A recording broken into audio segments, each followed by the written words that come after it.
Yo, what's up guys, it's your boy Sami here. Today we are gonna see, what if Naruto has the ice release chakra? Part 2, hope you'll enjoy this video. So before we start, please subscribe to our channel, and like this video. So let's get into the video. Where the hell is this guy? Shouted Ino. She along with her two teammates, had been awaiting their sensei for the better part of 3 hours, and each of them were growing irritated.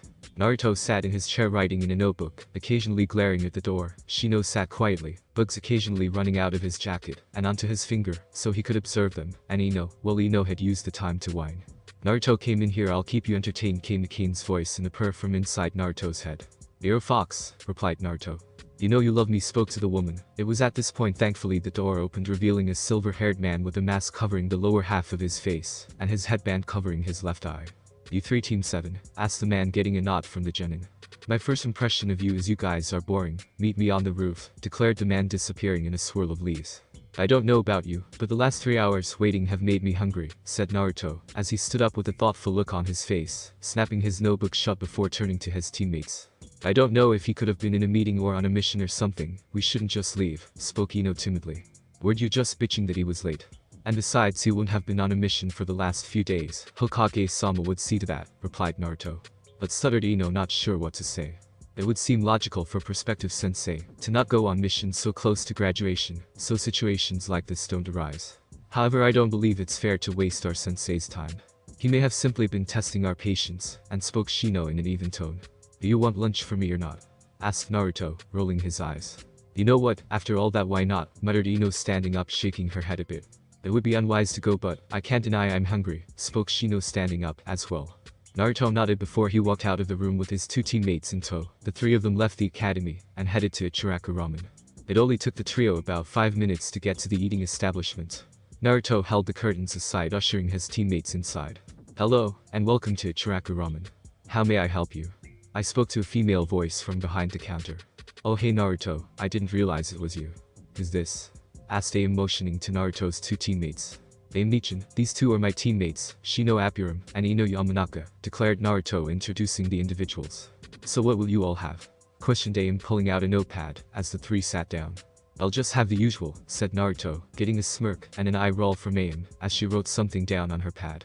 Could I please get a vegetable ramen please? Asked Ino politely, getting a nod from Aim, who quickly wrote it down before turning to Shino.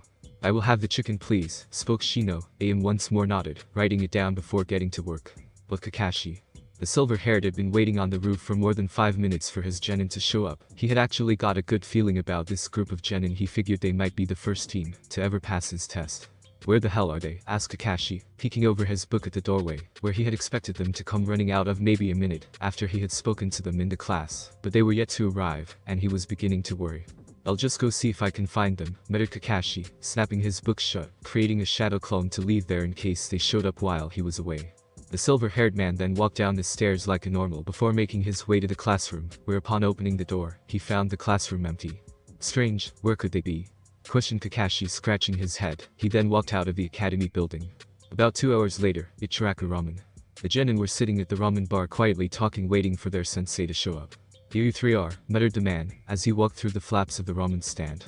Why didn't you three come up to the roof like I asked you? Questioned Kakashi. Payback, declared Naruto, not even turning to face the man.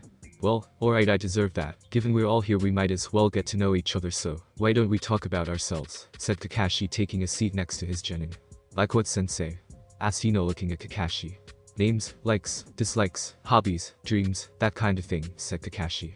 Alright, I'm Naruto Uzumaki. I like ice, snow, my sword Samehada, Arctic animals, ramen, and learning new things. I don't like arrogant people, people who waste my time, traitors, and rapists. My hobbies, well, I don't have too many of those, but I guess training would be a hobby. And my dream, I'm not really sure, I just want to help people in need, said Naruto. But Naruto, good, said Kakashi before pointing to Shino. My name is Shino Apuram. I like insects, my family, and winter melon. My dislikes are numerous. However, the most prevalent are those who mistreat insects, and those who betray others who had faith in them. My dream is to discover new insect breeds, declared Shino in an even tone. Okay Shino, and last, but not least, said Kakashi, pointing finally to Ino. My name is Ino Yamanaka. I like Sasuke-kun, flowers, my family, and shopping. I don't like Sakura, the hussies trying to steal Sasuke-kun from me, and bullies. My hobbies are wall shopping, and working at my family's flower shop, although that's more of a job. Anyway, my dream is to be a powerful kunoichi, and marry Sasuke-kun, declared Ino, blushing when mentioning Sasuke. Naruto rolled his eyes at the fangirly attitude of his teammate, before looking back to Kakashi, as he spoke. Alright, I guess I should give you lot a little insight into me. My name is Kakashi Haddock. My likes I have a few, my dislikes there's a couple of those as well. My hobbies you lot are too young and innocent for that, and my dream is something again you lot are a little too young for, said Kakashi with a nice smile. Young and innocent my ass, muttered Naruto under his breath loud enough that he was certain Kakashi heard him. Well, my cute little genin, tomorrow you three are to meet me at training ground 7 at 7 for a little survival exercise, said Kakashi. Are you going to show up, or are we not going to start this exercise until sundown tomorrow because you came late and we left? Asked Naruto, rolling his eyes. Fine, spoil sport makes it 10, said Kakashi. Then you'll want to have all of your gear, as this won't be just any survival exercise, said Kakashi with a nice smile. What kind of exercises, sensei? Questioned Shino in a vaguely curious tone. You don't want to know, trust me, just show up with your equipment and be ready for a fight, as this exercise has a 66% failure rate, and if you fail you go back to the academy, said Kakashi. What? But we passed the exam, exclaimed Ino loudly. Did you honestly think that knowing some history, how to aim, how to throw a punch, and 3 was all you needed to become a ninja? No, that is a test, to weed out the ones with absolutely no hope of becoming ninja. This will be your true exam, said Kakashi with an evil glint in his eye, getting up and walking to the exit. Oh, and I wouldn't eat breakfast if I was you, you'll just hurl, declared Kakashi, as he stepped out of the stand before vanishing in a swirl of leaves. Well, I've got to go. I'm just going to say if you want to pass this test tomorrow, ignore the advice of Kakashi-sensei, and eat, said Naruto standing up. It would seem logical to do so, even if Kakashi-sensei shows up on time. A survival exercise on an empty stomach sounds like a bad idea, said Shino. Exactly, he wants us distracted by hunger, replied Naruto, putting a small wad of bills on the table. Before he too left the stand, he had places to be, one of which was the Hokage Tower. 5 minutes later, Hokage Tower. Naruto walked into Hiruzen's office having seen the door open, and ignored the secretary's calls for him to stop. "Ah, Naruto-kun, I wondered when I'd see you again," said Hiruzen, his pipe hanging from his mouth, as he blew out a breath of smoke. "I would like my mother's scrolls on Fuinjutsu," said Naruto very seriously, before he pulled a packet of smoke out of his pocket, flicking one out, and lighting it, while Hiruzen sat in deep thought for a moment.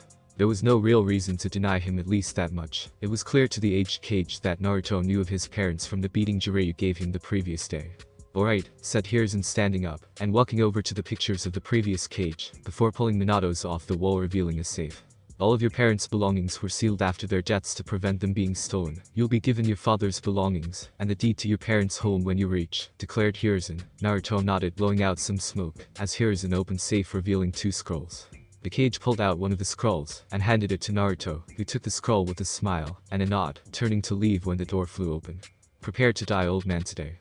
"I'm going to take that hat," declared a boy, as he ran into the room, only to trip over his obscenely long scarf falling flat on his face in the process. The boy pushed himself to his knees, rubbing his face, before looking around the room. You tripped me, didn't you?" declared the boy, pointing an accusing finger at Naruto. "You tripped over your scarf, idiot," said Naruto, taking a long drag from his cigarette. "No, it was you big idiot," said the boy, only for Naruto to yank him into the air by the collar. "You tripped on your stupid scarf, you little brat," growled Naruto. Once more the door was ripped open. "Put him down, you miscreant. That is the honorable grandson of the Sandaime," said the man to Naruto, the boy just smirking, figuring he was off the hook now. "Fucking do," said Naruto sarcastically, looking back at the before turning back to the kid. "Accuse me of bullshit again, and I'll freeze your legs, and dangle you by your ankles from the nose of the Hokage monument," declared Naruto, dropping the kid unceremoniously on his ass before walking out of the room. About an hour later, Naruto was now sitting atop the Hokage monument on his father's head. He had come straight there from the Hokage Tower. Unfortunately, at some stage during the trip he gained a follower, Naruto's side, and once more looked over his shoulder towards the box with a pair of eyes popping out of it looking at him. "Does he honestly think I can't tell that's him?" thought Naruto. "Let's scare him off, it's getting a little bit creepy now, he's just been watching you," declared Akane from inside Naruto's mind, and he was half tempted to listen to her and scare the kid off, but all of the ways he could think of either ended up with the kid scarred for life or wounded, and that was something he didn't need. Naruto sighed and rolled up his scroll. He really hadn't wanted to spend the rest of the day in the compound, but there was nothing else Naruto could do, so he stood up and walked to the edge of the stone face of his father, before casually stepping off, then falling down. While falling, Naruto shunshed into his and Jiraiya's house, landing outside before jumping up into one of the trees where he pulled out his scroll and once more began to read. "Why are you here, Gaki? I'd have thought you'd still be out with your teammates," said Jiraiya. "No, we finished after introductions. I went and got Kacchan's stuff from Gigi, and then have spent the last couple of hours trying to ignore Gigi's grandson who was just short of stalking me," said Naruto nonchalantly. "Well, good for you," declared Jiraiya awkwardly before walking back inside. He had lady friends to entertain. Naruto decided it was time to go and see his prisoner face to face. Closing his eyes, Naruto moved into a meditative position. Naruto felt the world around him distort and change. Opening his eyes, Naruto saw the white expanse of flat plains, mountains, and giant forests. Before Naruto could get up to look for his tenant, he felt two arms slip around him. "Hey there, handsome," whispered the voice of Akane into his ear, sending a shiver down his spine. "Hey there, Akane-chan," said Naruto, turning to the woman. "You haven't come to visit me in months. I was starting to think you don't want to see me anymore," muttered Akane with a pout. "I'm sorry, Akane, I've been busy. Can you forgive me?" asked Naruto, in an almost sarcastic tone. "Not with that attitude," replied the nine-tailed fox woman, standing up, turning her back to him. "Please, Akane," spoke Naruto, standing up, moving over to her, going to put his hand on her shoulder, only for her to shrug it off. "Akane?" asked Naruto, only for the woman to turn her nose up at him, making Naruto's eyes go wide. "Please, Akane, not the silent treatment," begged Naruto. No response. "Please, Akane, don't do this again," said Naruto. Again nothing. "Please, Akane, I don't know what I'd do without you. Please don't do this," pleaded Naruto. This finally got a response from the vixen. "Then make it up to me," ordered the white-haired vixen, turning to face her container. "What do you want?" asked Naruto with a sigh, knowing that the vixen was playing him like a harp. "You stay in here with me till the sunset," declared Akane, smiling a strikingly beautiful smile. "Alright," replied Naruto with a half-smirk and half-laugh. "Great, come on," replied Akane, grabbing Naruto by the wrist and pulling him away. Within a few moments, Naruto found himself under a tree, Akane between his legs leaning against him, her tails pressed against his stomach. "No cheating either," said Akane, leaning backwards looking back at Naruto. "Didn't even consider it," replied Naruto, smiling, wrapping his arms around the vixen. As he sat beneath the tree, his mind began to wander, flickering back several years. Flashback. An 8-year-old Naruto groaned, his eyes flickering open. Looking around, the blonde was confused. "Why the hell am I in a sewer?" muttered Naruto, pushing himself up off the watery floor. It had been a week since he had left his third sensei behind him, and he had fallen asleep lying on a tree branch. Hence why the blonde was so confused to find himself within a sewer. Looking up and down the hall, Naruto saw one way had less light than the other. Deciding that the end with the light seemed more inviting, he headed that way. The blonde walked for what felt like hours, traversing a labyrinth of halls. Eventually he found himself within a large chamber. Large enough that it could contain the Hokage monument several times over. However, what confused Naruto was the fact that there was a set of bars, each one as wide as he was tall, splitting the room in two. But Naruto had no time to contemplate the bars, as he heard a tiny splash, and saw a ripple emanating from within the barred-off section of the room, followed quickly by another, and then another, coupled with a sniffle. "Hello?" Naruto cautiously called into the darkness. Naruto heard a sharp intake of breath before some shuffling and sloshing, the latter clearly from the water, before something emerged from the darkness. Naruto muttered a shaky female voice. As the shape became clear, it was a woman. She had snow-white hair with a pair of fox-like ears atop her head. The blonde couldn't see her eyes, as they were cloaked in shadows from her hair. The white-haired woman wore a midnight black kimono with a white obi holding it close. The garment, nor the position of her arms. Her right arm crossed over her stomach, holding her left arm, did anything to hide the woman's sizable cleavage. Swinging behind her to an unknown rhythm, and obviously sticking out from under her kimono, were 9 snow-white tails. It was Kyuubi. Naruto curled a brow as he looked at the white-haired woman behind the bars. He knew who she was, but her stature didn't match up with what he would have figured, nor did her behavior. "I'm sorry," muttered the woman, looking down, drawing a confused look from Naruto. "What for?" asked Naruto, making the woman look up at him. "It's all my fault. It's my fault that you've grown up alone. It's my fault that the villagers hate you. It's all my fault. I'm so sorry. Please forgive me," begged Kyuubi, looking at Naruto, her ice blue eyes stained with tears.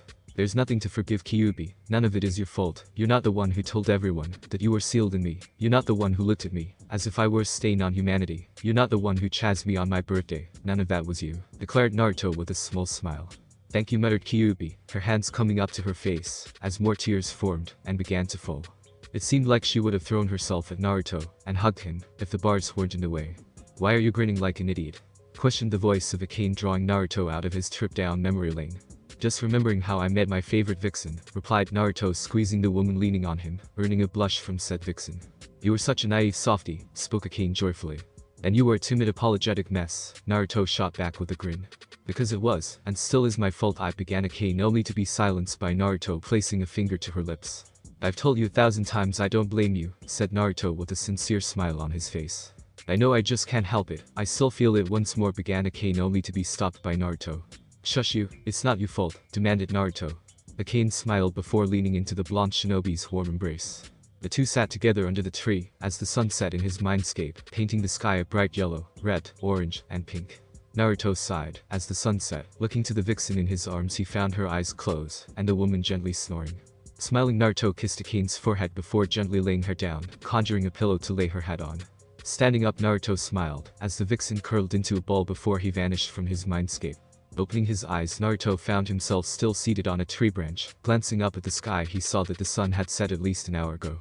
Standing from the branch, Naruto dropped to the ground, however before hitting he was engulfed in a small snowstorm, and vanished. Next morning, Naruto leant against a tree, Samehada leaning beside him, his eyes closed. It was 10 past 10, Shino and Ino both stood around, declaring Naruto found himself in. As he leant against the tree, Naruto's hands twitched, a small cloud of frost forming around both of them. Both Shino and Ino stood away from Naruto, as they saw him twitching. As a swirl of leaves kicked up in the middle of the clearing, Naruto in an instant formed a kunai of ice, and threw it at Kakashi, as he appeared. "Wow, nice aim you have there, Naruto-kun," spoke Kakashi condescendingly, as he sidestepped the weapon unnoticed by Shino, and Ino. The weapon sliced part of Kakashi's uniform. "You're late," snarled Naruto, grabbing Samehada with his left hand, Samehada's scales scratching against each other, indicating the sword wasn't happy either. "I got lost on the road of life," declared Kakashi, getting a glare from Naruto. His right hand was engulfed in an icy mist. "Alright, it's good to see you're all so eager. I'll just quickly explain the test, and then we can begin," declared Kakashi, as he pulled out a pair of bells, and held them up. "Your objective is to get these bells from me within the next few hours. You have until 1 o'clock to get a bell from me. You may use any means you deem necessary. Those without a bell go without lunch," declared Kakashi, expecting to hear growling stomachs, but to his surprise nothing. "Never hurled from training, and I've trained with training monsters," declared Naruto, still glaring at Kakashi. "Anyway, the ones who don't have a bell once time is up are sent back to the academy," declared Kakashi, hoping to scare the genin a bit. He got the reaction he wanted from Ino, and to a lesser extent Shino, but Naruto rolled his eyes. "But sensei, there are only 2 bells," said Ino, to which Kakashi nodded. "Yes, only a maximum of 2 of you can pass this test," declared Kakashi with a sadistic grin. "And with that bit of information I believe we'll start," said Kakashi, and with that Ino and Shino ran off into the forest. "Naruto, I said start," said Kakashi, thinking Naruto hadn't heard him. "Oh, I heard you quite well, Kakashi, but you've wasted my time, so I'm a little pissed right now," declared Naruto. Before Kakashi could even get another word in, Naruto ran his thumb along his sharpened canine, before he quickly flipped through hand signs. "Kuchi's no jutsu, summoning jutsu," yelled Naruto, slamming his hand on the ground, creating a plume of smoke from where his hand landed, and, as the smoke cleared, a 4-tailed white fox sat there looking around. "Naruto-sama," said the fox, meeting Naruto's gaze. "Echo," said Naruto, looking down at the fox. "What have I been summoned for, Naruto-sama?" asked the white fox. Naruto simply pointed at Kakashi, who was watching on with a smile on his face under his mask. "I would like to wipe the smug grin off his face," declared Naruto. "Well, it has been a while since we hunted together, not since that snake's pawns," said the fox. "Hyoten Kawaii Sure Snow, Ice Release Ice Slicer Jutsu," called Naruto, as the water in the air around him froze into several discs that in an instant flew at Kakashi, who for his credit, sculled his features quickly, before jumping to the side to avoid all of the discs. However, as he landed, Raiko was on the in a flash of fur and teeth. Kakashi barely had time to get a kunai out before the fox's teeth were upon him. Naruto meanwhile had finished a short chain of hand signs. "Raibuncha no jutsu, ice clone jutsu," said Naruto quietly, as a clone formed, and ran off into the trees. "Are you sure you're right, Naruto-kun?" questioned Akane from inside Naruto's head. "Sure? No. Reasonably certain." "Yes," replied Naruto, as he pulled Samehada into one hand, while the other was covered by the icy mist, as he charged forward to Kakashi, who was still holding off the quick kitsune. Naruto jumped up and over the fox, and flipped over, bringing his sword down on Kakashi, who just in the nick of time kicked the fox in the gut, pushing him back enough to bring his kunai up to block Samehada. Naruto brought his icy hand forwards in a claw-like strike to Kakashi's side, as the blonde landed on the ground, only for Kakashi to be replaced instantly with a log. "Behind you," said Akane, giving Naruto time to roll to the right to avoid Kakashi, who was in a crouched position with the tiger hand sign. "You escaped my Senengarashi, 1,000 years of death, this time, Naruto," said Kakashi in an overly dramatic fashion. Naruto rolled his eye, as he swung Samehada over himself at Kakashi, who jumped out of the way of the blade, as it hit the ground. Naruto flipped to his feet only to once more not see Kakashi. Bellow, called a cane, made Naruto jump just as a pair of hands burst out of the ground to grab where his ankles were just a second ago. Raiko once more charged at Kakashi, as the silver-haired shinobi, as he quickly pulled himself out of the ground, while his summon lunged at Kakashi. Naruto kicked back, launching himself into a tree, sheathing his weapon on his back, as he quickly pulled his bow off his back, and formed an arrow of ice, and the next instant letting the arrow fly towards his possible sensei who was fending off Naruto's fuck summon. At the last possible instant, Raiko jumped back from Kakashi, who was forced to substitute with a nearby log that was quickly sliced neatly in two. Kakashi looked to the shattered log shot, only to have to duck out of the way, as yet another arrow of ice was shot at him. As Kakashi moved to leave the area, Naruto jumped out of the tree and ran towards him. "You're not getting away, Kakashi," snarled Naruto, forming a trio of arrows in his hands, holding them by the arrowhead. Once the arrows had formed, Naruto knocked them all at the same time, and let all three fly at the same time. However, to Kakashi's confusion, the arrows landed around him. However, his sixth sense told him he was in danger, and he began to move. "Too late," spoke Naruto with a smirk, holding his hand in a half-tiger sign, and in an instant the three arrowheads exploded in large plumes of fire and smoke. However, Naruto's eyes narrowed as the smoke began to clear, only to see a hole in the middle of the crater created by his three arrows. "He's not nearby. He must have gone off to test the other two," said a king. "Let's just hope the clone got to them first," replied Naruto, as he moved to follow Kakashi. With Ino and Shino, the two genin hopefuls found themselves hidden within a bunch of trees. "Alright Naruto, you've got us both here, now talk," ordered Ino. "I'll overlook the rudeness for now, Ino, but know that if you try to boss me around again, and you will end up with limbs frozen together for a week," declared Naruto, glaring at the blonde woman, making her shiver. "Now onto the actual reason I came to both of you. This test is a farce," said Naruto, drawing a confused look from Ino and an intrigued look from Shino. "How's Naruto-san?" asked Shino, genuinely curious. "Let me ask you both something. Have either of you heard about a team from Konoha with only 3 people on it?" questioned Naruto. "No," spoke Ino simply, while getting a simple head shake from Shino. "Next question. Have you ever heard of a fresh out of the academy beating in a fight?" questioned Naruto, getting a head shake from both of his teammates. "There's something fishy about this test. Why would the academy put us in teams of 3 only then to knock one of those members out after a day?" questioned Naruto. "The test isn't about the bells," suggested Shino, catching on to Naruto's train of thought. "I think so," declared Naruto, nodding. "I think this test is actually about teamwork. The number of bells is to distract us from the real objective of getting the bells," said Naruto. "So you're saying we should work together to get the bells?" questioned Ino, getting a nod from Naruto. "I agree," declared Shino simply. "So do you have a plan, Naruto?" asked Ino, looking at their temporary leader. Naruto's smirk told the Yamanaka heiress, whatever he had, it was good. But Kakashi, the silver-haired, dug himself out of the ground. He had managed to survive his fight with his student by quickly digging underground at the last minute, and was now carefully making his way towards his other students. His strategy hadn't left him unscathed. His burnt pants and slightly singed leg was proof of that. However, before Kakashi could get too far, he had to duck low, as Raiko jumped at the man diving over him, as Kakashi moved. As Kakashi drew a kunai to defend from the creature, he quickly jumped back from Naruto, who slammed his blade down on where Kakashi used to be. Before the Jonin could even move to counterattack, he had to quickly block a flurry of kunai sent at him from a tree branch. Kakashi turned and raised his kunai above his head to block the downward attack from Naruto with Samehada, but quickly threw his legs forwards. Kakashi moved his free arm to block the attack, only for Naruto to spin, swinging Samehada backwards, and brought his fist up into Kakashi's chin. The silver-haired sensei was unable to move away from the attack and was forced to take the hit to his chin. Naruto, seeing his attack connecting, he jumped back, a swarm of bugs curving around him towards Kakashi, who quickly rolled backwards, quickly forming hand signs and breathing out a fireball towards the bugs, but to his shock they didn't even pull back. But as the fireball drew close to the bugs, 2 chains shot out of the ground to the left and right of the bugs, and a thin barrier of chakra formed between the chains, blocking the flames from hitting the bugs. As the flames dissipated, the bugs flew through the barrier towards Kakashi, but was forced to jump back. As the bugs drew closer, however, he spotted Naruto standing off to the side with a smirk on his face, and was about to substitute when Naruto raised his hand in a half-tiger sign, and Kakashi was suddenly unable to move. Before Kakashi could substitute with a log, Ino quickly ran past him, and then heard a jingle indicating that the Yamanaka had the bells. Kakashi saw Ino join her 2 teammates, as the bugs flew back to Shino, and Naruto sheathed his sword, as Raiko moved over to the blonde male's side. "Well done, Ino, you got the bells, but who will get the second bell?" asked Kakashi, quivering with a brow. "No one. Nor am I keeping a bell. We all pass, or none of us pass," declared Ino, trying to sound sure of herself, but inside she was terrified. "Is it your final decision?"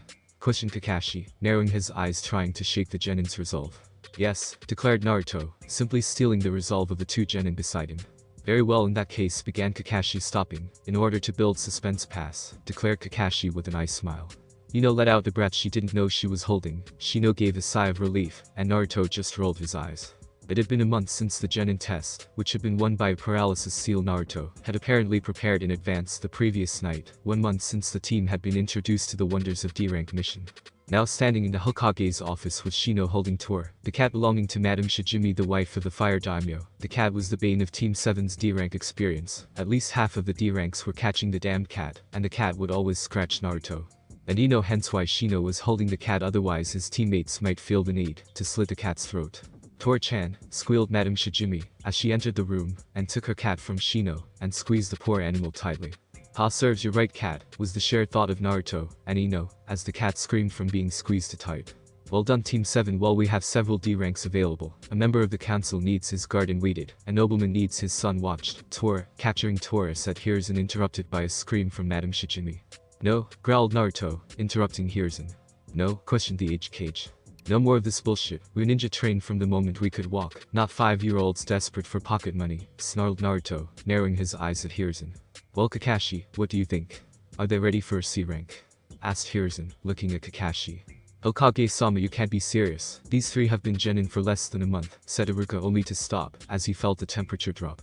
"Iruka, shut up. I have been trained for a combined total of 3.5 years by S-rank ninja, and these two have spent their whole lives being trained by at least A-rank shinobi. And we have spent the month training under an A-rank nin who we almost beat the first time we spared. You know nothing of us or our progress." "And Hokage-sama?" asked Kakashi-sensei. "Not you," growled Naruto, glaring at the Chunin instructor, who recoiled slightly at the disrespect, and was about to reprimand the genin.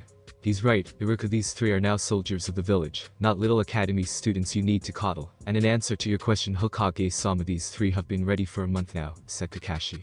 "Right, well, I have a C-rank mission that I can send you 4 on," said Hiruzen, pulling out a scroll, tossing it to Kakashi, who unrolled the scroll, and quickly read through the contents of the scroll. "Alright, you three, we're headed to Taki, so meet at the North Gate in half an hour, and pack for a week," said Kakashi. All three of the genin nodded, and left the room.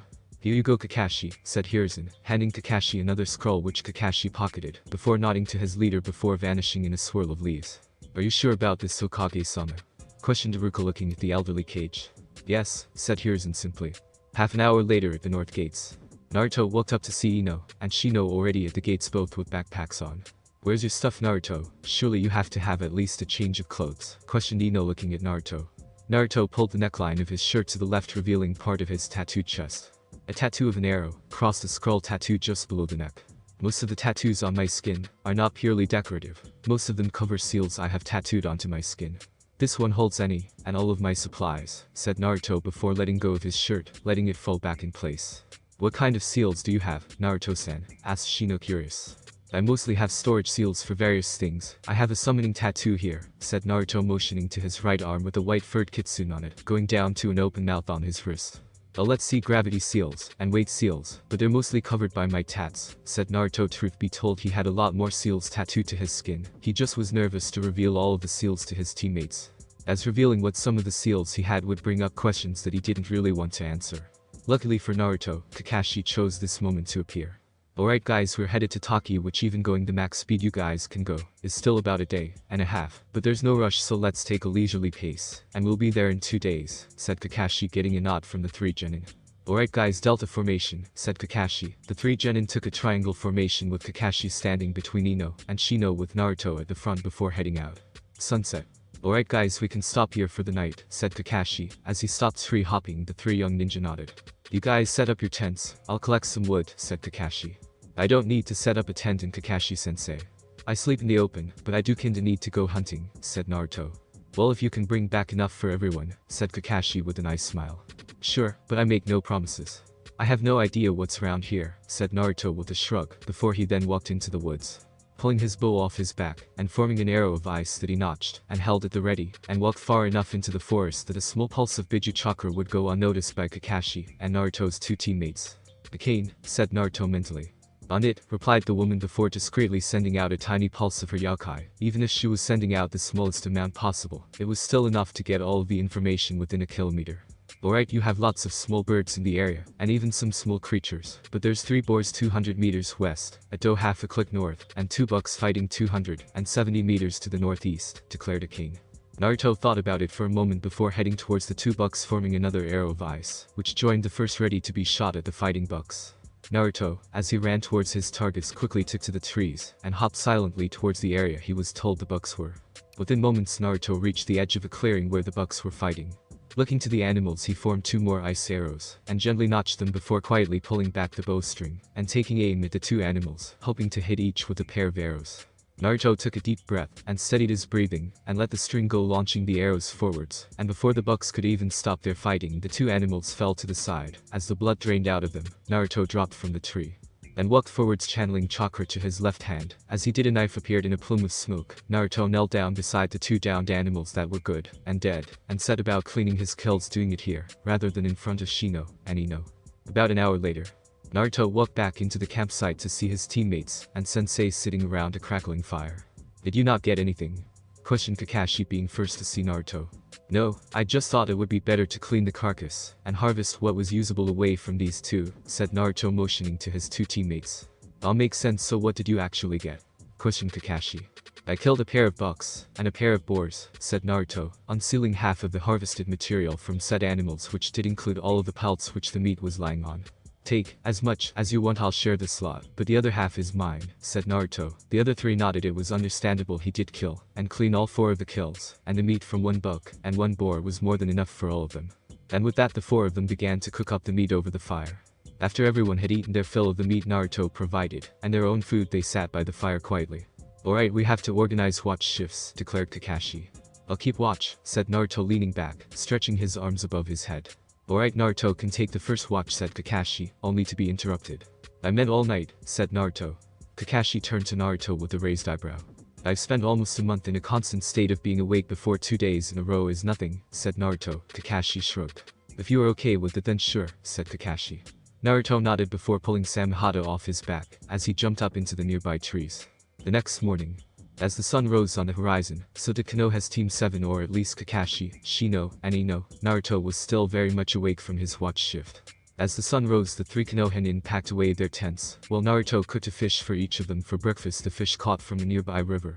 After eating, the 4 ninjas set out towards their destination, Taki. Several hours later, after running for hours, the 4 ninja arrived outside the village of Taki. As they walked towards the village, they were greeted by 2 people. One was a man. He had long brown hair and dark eyes. The second figure was a girl who looked to be younger than the genin by a year or 2, and was half hiding behind the man. She had mint green hair and orange eyes. "That girl got Chimei sealed in her," said a cane from inside Naruto's head as the Konoha team walked up to the 2 figures. "You sure?" questioned Naruto, shocked to see another container. "Absolutely," declared a cane. "Hello there, I'm Kakashi, and you must be Shibuki," declared Kakashi, stepping up to the man, who nodded to the silver-haired.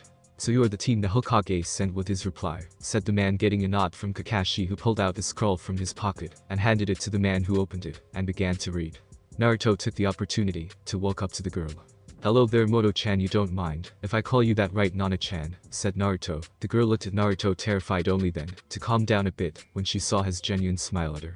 "Not at all, Kayunai-san," stuttered the girl as she stepped out from behind Shibuki, who was now looking wide-eyed at the boy. While Kakashi was staring wide-eyed at the girl, he stepped forward into Naruto's waiting arms, and the 2 shared a hug, and the girl began to sob. "It's alright, Emoto," said Naruto soothingly as he ran his hands down her back in a calming fashion. "I knew I made the right choice in transferring her to Konoha," muttering to Shibuki, but both Naruto and the girl heard the man.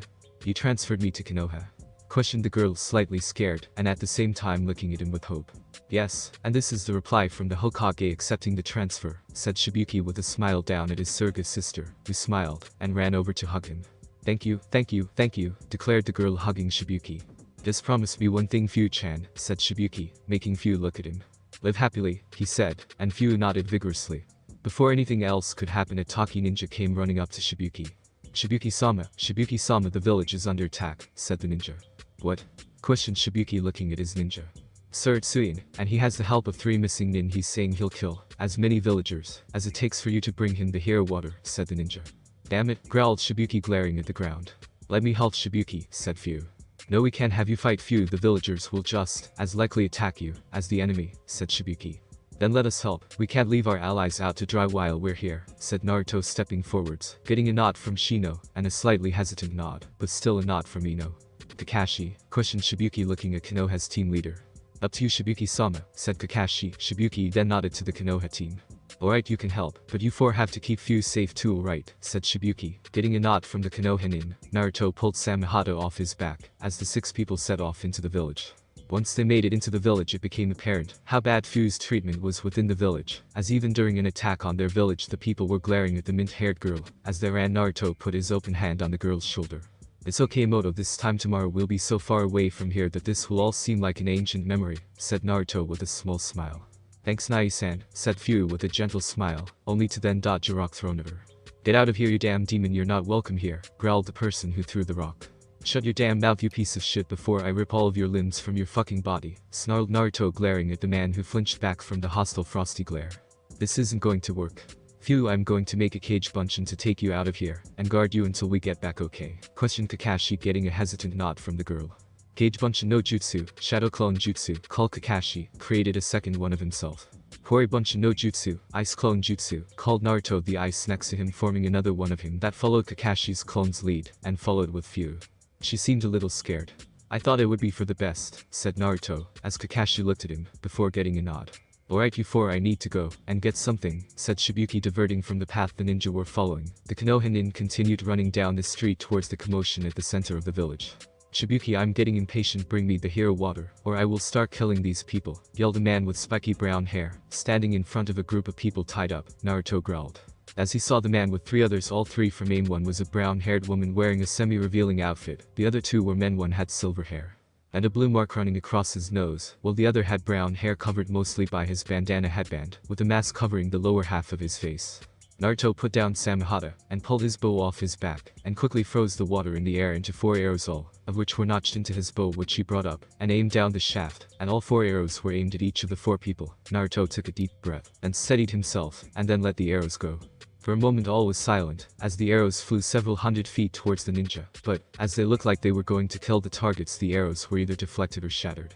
Oh ho, what do we have here? Said the spiky-haired man, looking up towards Naruto, and the Konohinin, who all ducked when they saw the arrows deflected. You 3 go, and check it out, ordered the spiky-haired man to his 3 companions, who all nodded, and jumped towards the roof. Scatter, you 3, meet back here in 20 minutes, only engage if you have no other option, said Kakashi to his team, who nodded, and all 3 of them, and then Kakashi himself took off in 4 different directions. The 3 former AIM nin arrived atop the building not a moment later, before they saw 3 of the nin, and gave chase. Thanks for watching my video, leave a like if you enjoyed my video, and also do consider subscribing to my channel for more awesome content. See you next time, till then, sayonara.